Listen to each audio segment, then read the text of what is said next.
സുഹൃത്തുക്കളെ, പുതിയൊരു വീഡിയോയിലേക്ക് എല്ലാവർക്കും സ്വാഗതം. ഞാനിപ്പോൾ ഉള്ളത് കോട്ടക്കൽ ബൈപ്പാസിലാണ്. മലപ്പുറം ജില്ലയിൽ പുതുതായി നിർമ്മിക്കുന്ന ദേശീയപാതയിൽ 2 ബൈപ്പാസുകളാണുള്ളത്. ഒന്ന് നമ്മൾ ഇന്നലെ കണ്ട വളാഞ്ചേരി ഒറ്റപ്പാറ ബൈപ്പാസ്, പിന്നെ ഒന്നുള്ളത് കോട്ടക്കൽ ബൈപ്പാസ്. കോട്ടക്കൽ ബൈപ്പാസ് ഒന്നാമത്തെ റീച്ചിലാണ്. ഒന്നാമത്തെ റീച്ചിൽ 2 വയഡക്റ്റുകളാണ് വരുന്നത്. ഒന്ന് പാലച്ചിറമാട് ഭാഗത്തും ഒന്ന് സ്വാഗതമാട് ഭാഗത്താണ് വരുന്നത്. അപ്പോൾ ഇന്നത്തെ വീഡിയോ ചെയ്യാനുള്ള കാരണം, കോട്ടക്കൽ ബൈപ്പാസിൽ 2 വയഡക്റ്റുകളിലും കോൺക്രീറ്റ് ചെയ്യുന്ന പണികൾ അവസാനിച്ചു. അതായത് വയഡക്റ്റിൻ്റെ പണികളെല്ലാം കഴിഞ്ഞു. ഇനി അതിന് മുകളിൽ മാസ്റ്റിക് പാഡ് ഒട്ടിക്കുക, BC ചെയ്യുന്ന പണി മാത്രമാണ് ബാക്കിയുള്ളൂ. രണ്ടാമത്തെ വയഡക്റ്റിൽ വളരെ കുറഞ്ഞ സ്പാനിടയിൽ മാത്രമാണ് ഇനി ഗർഡർ വെക്കാനുള്ളൂ. ബാക്കിയുള്ള, അതായത് 2 സൈഡിലും വയഡക്റ്റുള്ള ഭാഗത്തൊക്കെ ഗർഡർ വെക്കുന്ന പണികൾ കഴിഞ്ഞു. ഇപ്പോൾ നമ്മളുള്ളത് കോയിച്ചന ഭാഗത്താണ്. കോയിച്ചന മണ്ണെടുക്കുന്ന പണികൾ തകൃതിയിൽ നടന്നുകൊണ്ടിരിക്കുന്നു. ഈ ഒരു ഭാഗം നമ്മൾ ഇതുവരെ ഉൾപ്പെടുത്തിയിട്ടുണ്ടായിരുന്നില്ല. അപ്പോൾ ഇവിടെ സോയിൽ നെയിലിംഗ് ചെയ്യുന്ന പണികളെല്ലാം കഴിഞ്ഞിട്ടുണ്ട്. ഇനിയും കുറച്ച് മണ്ണെടുക്കാനുള്ള പരിപാടിയൊക്കെ ഉണ്ട്. ഒരു സൈഡിൽ ഡ്രെയിനേജിൻ്റെ പണികളൊക്കെ കഴിഞ്ഞിട്ടുണ്ട്. അതായത് ഈ ഒരു മണ്ണെടുത്ത ഭാഗത്തൊക്കെ ഡ്രെയിനേജ് വരും കേട്ടോ. മെയിൻ റോഡിൽ ചെറിയൊരു 75 സെൻറ്റിമീറ്റർ വീതിയിലുള്ള ചെറിയൊരു ഡ്രെയിനേജ് വരുന്നതാണ്. അതായത് ഈ മെയിൻ റോഡിലുള്ള വെള്ളമൊക്കെ ഒഴുകി പോകാൻ വേണ്ടിയിട്ട് നല്ല രീതിയിൽ മണ്ണെടുത്തിട്ടാണ് ഇവിടെ പാത കടന്നു പോകുന്നത്. 2 സൈഡിലും സോയിൽ നെയിലിങ്ങിൻ്റെ പണികളെല്ലാം കഴിഞ്ഞിട്ടുണ്ട്. അതേപോലെ ഇരുമ്പ് ക്രാഷ് ബാരിയറിൻ്റെ പണികളും കഴിഞ്ഞിട്ടുണ്ട്. അതിൻ്റെ അടിയിൽ ഇരുമ്പ് നെറ്റ് വെക്കുന്നത് കേട്ടോ. ഇരുമ്പ് നെറ്റ് വെച്ചിട്ടില്ല എന്നുണ്ടെങ്കിൽ മുകളിൽ നിന്ന് താഴേക്ക് എന്തെങ്കിലുമൊക്കെ വീകും. അതിന് വേണ്ടിയിട്ടാണ് ഇരുമ്പ് നെറ്റ് വെക്കുന്നത്. KNR പല സ്ഥലത്തും ഇരുമ്പ് നെറ്റ് വെക്കുന്നുണ്ട്. ഒരുപാട് താഴ്ചയിലാണ് പാത കടന്നു പോകുന്നത്. ഇത്രയൊക്കെ താഴ്ചയിൽ മണ്ണെടുക്കുമ്പോൾ ഈ മെയിൻ ഹൈവേയിൽ ഡ്രെയിനേജ് ഇല്ലാന്നുണ്ടെങ്കിൽ വെള്ളത്തിൻ്റെ ബുദ്ധിമുട്ട് ഉണ്ടാകും. അതായത് മഴ പെയ്യുമ്പോൾ വെള്ളക്കെട്ടുകൾ ഉണ്ടാകും. അതുകൊണ്ടാണ് ഈ മണ്ണെടുക്കുന്ന ഭാഗത്തൊക്കെ ഡ്രെയിനേജ് ചെയ്യുന്നത്. അതായത് മെയിൻ റോഡിൽ ചെറിയൊരു ഡ്രെയിനേജ് ഉണ്ടാകും. ചിലപ്പോൾ 2 സൈഡിലും ഉണ്ടാകും. ചില സ്ഥലത്ത് സൂപ്പർ എലിവേഷൻ ഡിസൈൻ ആണെന്നുണ്ടെങ്കിൽ, അല്ലെങ്കിൽ ചെറിയൊരു ചെരിവ് ഉണ്ടെന്നുണ്ടെങ്കിൽ ഒരു സൈഡിൽ മാത്രമാണ് ഡ്രെയിനേജ് വരികയുള്ളൂ. അല്ലാന്നുണ്ടെങ്കിൽ 2 സൈഡിലും ഡ്രെയിനേജ് ചെയ്യുന്നതാണ്. അപ്പോൾ ഇവിടെയൊക്കെ DBM ചെയ്യുന്ന പണികൾ ആരംഭിച്ചു. അതായത് പണികൾ കഴിഞ്ഞിട്ട് ഒരുപാട് നാളായി. ഈ ഭാഗത്തേക്ക് വന്നിട്ട് നമ്മൾ കുറച്ച് ദിവസമായി. അതുകൊണ്ടാണ്. അപ്പോൾ കോയിച്ചന ആ ഓവർപാസിൻ്റെ ഭാഗത്ത് മാത്രമാണ് ഇനി DBM ചെയ്യുന്ന പണികൾ ബാക്കി. അവിടുന്ന് കുറച്ചും കൂടി മണ്ണെടുക്കാനുണ്ട്. അതുകൂടി കഴിഞ്ഞിരിക്കാന്നുണ്ടെങ്കിൽ അവിടുത്തെ പണികളും കഴിഞ്ഞു. അതേപോലെ കോയിച്ചന ഇവരെ പ്ലാന്റിൻ്റെ മുമ്പിൽ ചെരുപ്പടി മലമേലുള്ള എംസാൻഡും മെറ്റലും ഒക്കെ കൊണ്ടുവന്നോടെ ഇറക്കിയിട്ടുണ്ട്. അപ്പോൾ വലിയ കുന്ന് പോലെ, അതിൽക്കൂടെ പോയ ആൾക്കാർക്ക് അറിയാൻ സാധിക്കും, വലിയ കുന്ന് പോലെ എല്ലാം കൂട്ടി ഇട്ടിട്ടുണ്ട്. അപ്പോൾ അതൊക്കെ എടുത്ത് ഒഴിവാക്കിയതിന് ശേഷമായിരിക്കും എന്തുണ്ടാകുക, കോയിച്ചന ഓവർപാസിൻ്റെ അടിയിലൊക്കെ ടാറിങ് ചെയ്യുകയുള്ളൂ. ഈ ഒരു ഓവർപാസിൻ്റെ 2 സൈഡും ക്ലിയർ ആക്കിയിട്ടോ. അതായത് ഒരു ഏറ്റക്കുറച്ചിലുണ്ടായിരുന്നു ഈ ഒരു ഭാഗത്ത്. സർവീസ് റോഡ് പോകുന്നത് താഴ്ന്നു, ഈ ഒരു ഓവർപാസ് ഉള്ളത് മുകളിൽ. അപ്പോൾ ഒരു 1.5 മീറ്ററൊക്കെ വ്യത്യാസം ഉണ്ടായിരുന്നു. അപ്പോൾ അതൊക്കെ മണ്ണിട്ട് ഉയർത്തിയിട്ട് അതൊക്കെ ലെവലാക്കിയിട്ടുണ്ട്. അതൊക്കെ ഒരുപാട് കാലം മുമ്പ് കഴിഞ്ഞതാണ്. പിന്നെ ഈ ഒരു വീഡിയോ എടുക്കുന്നതിൻ്റെ തൊട്ട് മുമ്പാണ് മഴ പെയ്ത് ചോർന്നത്. അതുകൊണ്ട് ചെറുതായിട്ട് ക്ലാരിറ്റി കമ്മി ഉണ്ടാകും. പിന്നെ കോട, വൈകുന്നേര സമയത്തുകൊണ്ട് പിന്നെ കോട ഉണ്ടാകും. പിന്നെ മലയോര മേഖല അല്ലാത്തതുകൊണ്ട് നമുക്ക് കോട അടിയിൽ നിന്ന് മേപ്പെട്ട് പോകുന്നത് കാണാൻ പറ്റില്ല. കാസർഗോഡ് ആ കാഴ്ച നമുക്ക് കാണാൻ പറ്റിയിരുന്നു. പക്ഷേ ഇവിടെ നമുക്ക് ആ കാഴ്ച കാണുന്നില്ല. എന്താ പറ്റിയെന്നറിയില്ല. ഏതായാലും കോട്ടക്കൽ ബൈപ്പാസിനെ പറ്റി പറയാന്നുണ്ടെങ്കിൽ ആദ്യം കോട്ടക്കലിനെ കുറിച്ചിട്ട് അറിയണം. ഈ തെക്ക് ഭാഗത്തുള്ള സുഹൃത്തുക്കൾക്ക്, ചിലപ്പോൾ കാസർഗോഡ് കണ്ണൂർ ഭാഗത്തുള്ള ആൾക്കാർക്കൊന്നും ഈ ഒരു കോട്ടക്കൽ എന്ന് പറഞ്ഞാൽ ചിലപ്പോൾ അധികം ഇങ്ങോട്ട് അറിയില്ല. കോട്ടക്കൽ ടൗൺ എന്ന് പറഞ്ഞാൽ നമ്മൾ എപ്പോഴും പറയല്ലോ, ആഭ്യന്തര സഞ്ചാരികളെക്കാൾ അന്താരാഷ്ട്ര സഞ്ചാരികൾ നമ്മുടെ രാജ്യത്ത് വന്നുകയെന്നുണ്ടെങ്കിൽ ടൂറിസ്റ്റ് മേഖലയിൽ ഒന്നും കൂടി മെച്ചമുണ്ടാകുന്നു. അതിനുത്തമ ഉദാഹരണമാണ് കോട്ടക്കൽ ചികിത്സയ്ക്ക് വരുന്നത് പുറത്തുനിന്നുള്ള ആൾക്കാരാണ്. അതായത് GCCയിൽ നിന്നും ഇഷ്ടം പോലെ ആളുകൾ കോട്ടക്കൽ ഭാഗത്തേക്ക് ചികിത്സയ്ക്ക് വേണ്ടിയിട്ട് വരുന്നുണ്ട്. കോട്ടക്കൽ ആയുർവേദശാല, അതേപോലെ ഒരുപാട് ഹോസ്പിറ്റലുകളുണ്ട്. അതിലേക്കൊക്കെ ചികിത്സയ്ക്ക് വേണ്ടി വരുന്നുണ്ട്. അപ്പോൾ ഈ ഒരു കോട്ടക്കലിനെ പറ്റി ഇതിലൂടെ പോയ ആൾക്കാർക്കൊക്കെ അറിയാൻ പറ്റും. നിങ്ങളിങ്ങനെ കണ്ടിട്ടുണ്ടാകും എപ്പോഴും സൗദികൾ അല്ലെങ്കിൽ GCCയിലുള്ള ആളുകളൊക്കെ ഈ റോഡ് സൈഡിലൂടെ ഇങ്ങനെ നടക്കുന്നത്. അപ്പോൾ വിദേശികളൊക്കെ ഒരുപാട് വരുന്ന സ്ഥലമായതുകൊണ്ട് മലപ്പുറം ജില്ലയിലെ മറ്റു ടൗണുകളിൽ നിന്ന് വ്യത്യസ്തമായിട്ട് കോട്ടക്കൽ നിൽക്കുന്നുണ്ട്. മലപ്പുറം ജില്ലയിൽ നിന്ന് മാത്രമല്ല, കേരളത്തിലെ മറ്റുള്ള, അതായത് ചെറിയ ടൗണുകളിൽ നിന്ന് വ്യത്യസ്തമായിട്ട് കോട്ടക്കൽ നിൽക്കുന്നുണ്ട്.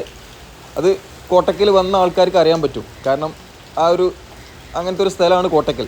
അതോടൊക്കെ ഈ ഒരു ഭാഗത്ത് ഇനി വളരെ കുറഞ്ഞ പണികൾ മാത്രമാണ് ബാക്കി. വയഡക്റ്റ് ലാൻഡ് ചെയ്യുന്ന ഭാഗവും ഈ ഒരു മണ്ണിട്ടുയർത്തിയ ഭാഗവും തമ്മിൽ ഏകദേശം കുറച്ച് പണി മാത്രമാണ് ബാക്കിയുള്ളൂ. 2 സൈഡിലും വാളിൻ്റെ പണികൾ ഇങ്ങനെ നടന്നുകൊണ്ടിരിക്കുന്നുണ്ട്. അപ്പോൾ ഇവിടെയൊക്കെ പണികൾ കഴിഞ്ഞിട്ടോ. ഇവിടെയൊക്കെ DBM ചെയ്തു. അതേപോലെ ഈ ഒരു മേൽപ്പാലത്തൊക്കെ ചെറിയൊരു മേൽപ്പാലമുണ്ട്. മേൽപ്പാലത്തിൻ്റെ മുകളിൽ BC ചെയ്യുന്ന പണികളും കഴിഞ്ഞിട്ടുണ്ട്. താഴെ കൂടെ പോകുന്നത് കോട്ടക്കൽ തിരൂർ റോഡാണ്. ഇവിടെ ഒരു എക്സിറ്റും എൻട്രിയും വരുന്നതാണ്. നോക്കു സുഹൃത്തുക്കളെ, എന്തോ ഒരു മൊഞ്ചാണ് നമ്മുടെ നാടിന്. ഒരു സൈഡിൽ വിശാലമായിട്ടുള്ള പച്ചപ്പരവതാനി വിരിച്ച നെൽപ്പാടം, ഒരു സൈഡിൽ വിശാലമായിട്ടുള്ള ആറുവരി പാത, അതും ആ സ്ട്രീറ്റ് ലൈറ്റൊക്കെ കത്തിയിട്ട് ഇതിലൂടെ ഇങ്ങനെ പോകുമ്പോഴുള്ള അവസ്ഥ ഒന്ന് ആലോചിച്ചൊക്കെ നിങ്ങൾ. അതിങ്ങനെ മഴക്കാലമാകുമ്പോൾ പാടത്തുനിന്നുണ്ടല്ലോ തവള കരയുന്ന ഒരു സൗണ്ട്, ആ തവള കരയുന്ന സൗണ്ടും വണ്ടിയിൽ ഇങ്ങനെ പാട്ടും കേട്ട് ഇങ്ങനെ പോകുമ്പോഴുള്ള ഒരു ഫീലും വല്ലാത്തൊരു ലെവൽ തന്നെയായിരിക്കും. അപ്പം മഴക്കാലത്തിന് മുമ്പാണ് നമ്മൾ ഇവിടുത്തെ വീഡിയോ ചെയ്തത്. അന്ന് പാടൊക്കെ ഉണങ്ങിയിട്ടായിരുന്നു. ഇപ്പോൾ കണ്ട പാടത്ത് ചെറുതായിട്ട് വെള്ളമൊക്കെ നിൽക്കുന്നുണ്ട്. ഇവിടെ രണ്ട് സൈഡിലും ലൈറ്റ് വെക്കുന്ന പണികളെല്ലാം കഴിഞ്ഞു. അപ്പോൾ ഇവിടെ നിന്നാണ് മെർജിങ് പോയിന്റ് ഉള്ളത് കേട്ടോ. രണ്ട് സൈഡിലോട്ടും പോകേണ്ട വാഹനങ്ങൾ ഇവിടെ നിന്ന് ഡൈവേർട്ട് ചെയ്ത് പോകണം. അതായത് തിരൂരിൽ നിന്ന് കുറ്റിപ്പുറം ഭാഗത്തേക്ക് പോകുന്ന വാഹനങ്ങൾ ഈ ഒരു മെർജിങ് പോയിന്റിലൂടെ കയറിയിട്ട് ഇങ്ങനെ പോകണം. അതേപോലെ കുറ്റിപ്പുറം ഭാഗത്തു നിന്ന് തിരൂർ ഭാഗത്തേക്ക് പോകേണ്ട വാഹനങ്ങൾ ഇടതുവശം ചേർന്നിട്ട് എക്സിറ്റ് ആയി പോകുക. പിന്നെ കോട്ടക്കൽ ബൈപ്പാസിൽ ഈ ഭാഗത്ത് സർവീസ് റോഡ് ഉണ്ടായിരിക്കുന്നതല്ല, ഇവിടെ വാളോ കാര്യങ്ങളോ ഒന്നും തന്നെ വരുന്നതല്ല. അതുകൊണ്ട് ഇവിടെ മീഡിയയിലാണ് ലൈറ്റ് വെച്ചിട്ടുള്ളത്. സർവീസ് റോഡ് ഇല്ലാത്ത ഭാഗത്തൊക്കെ ലൈറ്റ് വെക്കുന്നത് ഇങ്ങനെയായിരിക്കും, അതായത് നടുവിലുള്ള ഡിവൈഡറിലായിരിക്കും ലൈറ്റ് വെക്കുക. പിന്നെ നമുക്ക് ഈ ഒരു 45 മീറ്ററിൽ 6 വരിയും സർവീസ് റോഡും ഡ്രെയിനേജൊക്കെ നിർമ്മിച്ചത് കൊണ്ട് സൈൻ ബോർഡ് വെക്കാനുള്ള സ്ഥലമില്ല. അതുകൊണ്ട് 27 മീറ്ററിലുള്ള, അതായത് മെയിൻ റോഡിൻ്റെ രണ്ട് സൈഡിലുള്ള വാളുണ്ടല്ലോ, ആ ഒരു ഭാഗത്തായിരിക്കും സൈൻ ബോർഡൊക്കെ വരിക. പല സ്ഥലത്തും ഇപ്പോൾ ആ ഒരു ക്രാഷ് ബാരിയറൊക്കെ പൊട്ടിച്ചിട്ട് കോൺക്രീറ്റ് ചെയ്യുന്ന പണികൾ നിങ്ങൾ കണ്ടിട്ടുണ്ടാകും. അപ്പോൾ അത് എന്താണ് എന്ന് ആലോചിച്ചിങ്ങനെ നിൽക്കേണ്ട. അവിടെയൊക്കെ സൈൻ ബോർഡ്, അതായത് സ്ഥലത്തിൻ്റെ അടയാളങ്ങൾ മറ്റും വേഗത നിയന്ത്രിക്കുക എന്നുള്ള സൈൻ ബോർഡുകൾ വരാനുള്ള ഗ്യാപ്പാണ്. അപ്പോൾ 45 മീറ്ററിൽ ഈ ഒരു മീഡിയണിൽ അങ്ങനത്തെ ഒരു സംഭവം നമുക്ക് വെക്കാനുള്ള ഗ്യാപ്പിൽ, അതുകൊണ്ട് രണ്ട് സൈഡിലായിട്ടാണ് വെക്കുന്നത്. ഈ ഒരു ഭാഗത്ത് കുറഞ്ഞ ഭാഗത്തും മണ്ണിട്ട് ഉയർത്താനുള്ള പണികൾ ബാക്കിയുണ്ട്. MNBയുടെ പണികൾ കഴിഞ്ഞിട്ടുണ്ട്, തോടിൻ്റെ പണികൾ കഴിഞ്ഞിട്ടുണ്ട്. KNR ഈ ഒരു ഭാഗത്ത് റോഡ് മാത്രമല്ല തോടും നിർമ്മിക്കുന്നുണ്ട്. ഏകദേശം 1 കിലോമീറ്ററിൽ കൂടുതൽ നീളമുള്ള തോടൊക്കെ നിർമ്മിക്കുന്നുണ്ട്, അതായത് സ്റ്റീം ഡ്രെയിൻ. ഇനി കാണാൻ പോകുന്നതാണ് രണ്ടാമത്തെ വയഡക്റ്റ്. ഇവിടെ കുറച്ചും കൂടി ഗർഡറാണ് വെക്കാനുള്ളത്. അതിനുള്ള പ്രീകാസ്റ്റിംഗ് ഒക്കെ കഴിഞ്ഞിട്ടുണ്ട്. അതിനിടയ്ക്ക് KNRൻ്റെ വക നമുക്ക് ഫ്രീ സർവീസ്, അതായത് അവരെ വീഡിയോ ആണ് നമ്മൾ എടുക്കാൻ വന്നത്. ഇന്നലത്തെ വട്ടപ്പാറയിൽ തന്നെ ഒരുപാട് ചളിയായിട്ടുണ്ട്. അപ്പോൾ ഇന്നൊക്കെ ചളി പേളി നായിട്ടാണ്. അത് മഴ കൊണ്ടുകാണ്ടാണ് ഈ ഒരു വീഡിയോ എടുക്കാൻ വേണ്ടി വരുന്നത്. പക്ഷേ ഡ്രോണ് മഴ ഉണ്ടാകുമ്പോൾ പൊക്കാൻ പറ്റില്ല. അപ്പോൾ അവരെ വക ഫ്രീ ആയിട്ട് സർവീസ്. തുമാരാ വീഡിയോ ഡാലത്തെ ബായ് തും സർവീസ് നെയ് കരേഗ തു കോൻ കരേഗ എന്ന് പറഞ്ഞുകൊണ്ടാണ് ചെയ്യിപ്പിക്കുന്നതാണ്. അപ്പോൾ ഇവിടെ ഈ ഒരു വയഡക്റ്റിൽ കോൺക്രീറ്റ് ചെയ്യുന്ന പണികളെല്ലാം കഴിഞ്ഞിട്ടുണ്ട്. ഇനി രണ്ട് സൈഡിലും അതേപോലെ നടുവിലും ക്രാഷ് ബാരിയറിൽ കോൺക്രീറ്റ് ചെയ്യുന്ന പണികൾ മാത്രമാണ് ബാക്കിയുള്ളൂ. അതുകൂടി കഴിഞ്ഞിക്കാന്നുണ്ടെങ്കിൽ മാസ്റ്റിക് പാഡ് ഒട്ടിക്കുക, DBM ചെയ്യുക, BC ചെയ്യുക, കഴിഞ്ഞു. കോട്ടക്കൽ ബൈപ്പാസിലെ പണികൾ ഏകദേശം കഴിഞ്ഞു. ഏതായാലും KNR കമ്പനി ഈ ഒരു റീച്ചിൽ 75% പണികൾ കഴിച്ചിട്ടുണ്ട്. അപ്പോൾ ഇതാണ് ഏറ്റവും വലിയ വയഡക്റ്റ് കേട്ടോ. ഈ ബൈപ്പാസിൽ 2 വയഡക്റ്റുകളാണുള്ളത്. ഒന്ന് പാലച്ചിറമാട് ഭാഗത്ത് 680 മീറ്റർ നീളമുള്ള, 650 മീറ്ററിൽ കൂടുതൽ നീളമുള്ളൊരു വയഡക്റ്റും, പിന്നെ ഈ ഒരു വയഡക്റ്റും. ഇതിൽ ഫുള്ളായിട്ട് രണ്ട് സൈഡിലും വയഡക്റ്റ് അല്ല, ഈ ഒരു ഭാഗത്ത് ഈ ഒരു സൈഡിൽ നിന്ന് വയഡക്റ്റ് ഉണ്ടാവും. പിന്നെ മണ്ണിട്ട് ഉയർത്തിയിട്ടാണ് പാത കടന്നു പോകുന്നത്. കാരണം ഇവിടെ ഒരു സൈഡിൽ കുന്നാണ്, പിന്നെ ചെറുതായിട്ടൊരു അണ്ടർപാസും കൊടുത്തിട്ടുണ്ട്, ഒരു അണ്ടർപാസ് കൊടുത്തിട്ടുണ്ട്. ഈ കാരണം ഈ ഒരു പ്രദേശത്ത് വലതുവശത്ത് ഒരുപാട് വീടുകളുണ്ട്. ആ വീടുകളിലേക്ക് പോകാനായിട്ട് അവിടെ ഒരു അണ്ടർപാസ് ചെയ്ത് കൊടുത്തിട്ടുണ്ട്. പിന്നെ അതേപോലെ ആ വീടുള്ളത് കൊണ്ട് ഈ ഒരു പാലത്തിനടിയിൽ സർവീസ് റോഡും അനുവദിച്ച് കൊടുത്തിട്ടുണ്ട്. പല സ്ഥലത്തും പാലങ്ങൾക്കടിയിൽ സർവീസ് റോഡ് ഉണ്ടാവില്ല, പക്ഷെ ഇവിടെ വീടുള്ളതുകൊണ്ട് മാത്രമാണ് കൊടുത്തിട്ടുള്ളത്. ഈ ഒരു കുറഞ്ഞ ഭാഗത്ത് മാത്രമാണ് ഇനി ഗർഡർ എടുത്ത് വെക്കാനുള്ളൂ. അണ്ടർപാസിൻ്റെ ഭാഗത്തൊക്കെ പണികൾ കഴിഞ്ഞു. അപ്പോൾ മണ്ണെടുക്കുന്ന പണികൾ വീണ്ടും നടന്നുകൊണ്ടിരിക്കുന്നു. മഴയുള്ളത് കൊണ്ട് മണ്ണെടുക്കുന്നത് ചെറുതായിട്ട് ബുദ്ധിമുട്ടുണ്ട്. പക്ഷെ ഇവിടെ മണ്ണിടിച്ചിൽ അങ്ങനത്തെ ബുദ്ധിമുട്ട് കാര്യങ്ങളൊന്നും ഇല്ലാത്തതുകൊണ്ട് വലിയ പ്രശ്നമില്ല. എന്നാലും ഈ നല്ല രീതിയിൽ മഴ പെയ്യുമ്പോൾ മണ്ണെടുക്കുന്നത് നിർത്തിവെക്കും. അതെല്ലാ സ്ഥലത്തും അങ്ങനെ തന്നെ കേട്ടോ. കാരണം മണ്ണെടുക്കുമ്പോൾ മഴ പെയ്തിക്കാന്നുണ്ടെങ്കിൽ മണ്ണിടിച്ചിലുണ്ടാകും. അപ്പോൾ ആ ഒരു ഭാഗം വരെയാണ് നമ്മൾ ഇന്നത്തെ വീഡിയോയിൽ ഉൾപ്പെടുത്തിയിട്ടുള്ളൂ. ഓവർപാസിൻ്റെ ഭാഗത്തേക്ക് നമ്മൾ പോയിട്ടില്ല. അവിടെ നിന്ന് പിന്നെ കാര്യമായിട്ട് പണികൾ നടന്നിട്ടില്ല. ഇത് ഫിൽറ്ററൊന്നും ഇല്ലാത്ത വീഡിയോ കേട്ടോ, ഒറിജിനൽ വീഡിയോ ആണ്. ഇതാണ് നമ്മുടെ ആ ലൈറ്റുള്ള ഭാഗത്തെ കാഴ്ച. ഇതിലൂടെ പോകുമ്പോഴുള്ള ആ ഒരു അവസ്ഥകൾ ആലോചിച്ച് നോക്കിയാണ്. രാത്രി പോകണം, എന്തോ ഒരു വൈബായിരിക്കും അല്ലേ. അപ്പോൾ കോട്ടക്കൽ ബൈപ്പാസ്, മനോഹരമായിട്ടുള്ള കോട്ടക്കൽ ബൈപ്പാസിൻ്റെ കാഴ്ചകളാണ് ഇന്ന് ഞാൻ നിങ്ങളിലേക്ക് എത്തിച്ചത്.